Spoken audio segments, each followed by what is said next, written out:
Good morning. সোমবার আজ 7:40 বাজে। বুট্টুর বাস আসার সময় হয়ে গেল। আর বুট্টু কিন্তু আজকে নিউ ড্রেস পরে স্কুলে যাচ্ছে। আগের দিন স্কুলে গেছিলাম বুট্টুর ওই ড্রেস আনতে, আর আগে ওর না ব্ল্যাক কালারের মোজো ছিল, মোজা যেটা সক্স, আর সেটা এখন না হোয়াইট কালারের দিয়েছে। তো বেশ ভালো লাগছে টোটাল গেট আপটা। আর আজকের ওয়েদার কিন্তু একদম মেঘলা, প্রচণ্ড ঠান্ডা, আর কালকে বিকেলবেলা বৃষ্টি হয়েছে, তার জন্য আরও চিল্ড ওয়েদার হয়ে গেছে।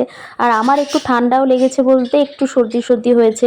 গাছপালাগুলো তো কালকে বিকালবেলা সব বৃষ্টির জলে ভিজেছে, তো আজকের আবার যদি সন্ধ্যাবেলা শুকনো মনে হয় জল দেবো।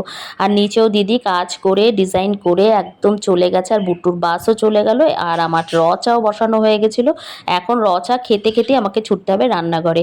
সে আগেরবার মালাবার পরাঠাগুলো এনেছিলাম, আর সেইগুলো এত টেস্টি যে কৌশিক বললো ওই জিনিসটাই আমাকে সেকে দিয়ে দেওয়ার। কালকে না খাসির মাংসে প্রচুর আলু দিয়েছিলাম, আর কৌশিক তো আলু খেতে ভীষণ ভালোবাসে, তো আলু পেলে আর ওর কিচ্ছু চাই না। তো আমি একবারই টিফিন বক্সে ভরে নিয়েই নামিয়ে ফ্রিজে ঢুকিয়ে দিয়েছিলাম। তো আজকে সেটাই দিয়ে দিলাম। আর ও যখন খাবে আশা করি নরমার হয়ে গিয়ে না এই সুন্দর একটা ঝোলঝোল ব্যাপারটা হয়ে যাবে, আর এটা নিয়ে কৌশিক চলে যাবে অফিস। আর আমার দেখো চা সেই ঠান্ডাই হয়ে যায়, আমি আবার মাইক্রোওভেনে গরম করে তারপর একটু কেক বিস্কিট সব নিয়ে খেলাম।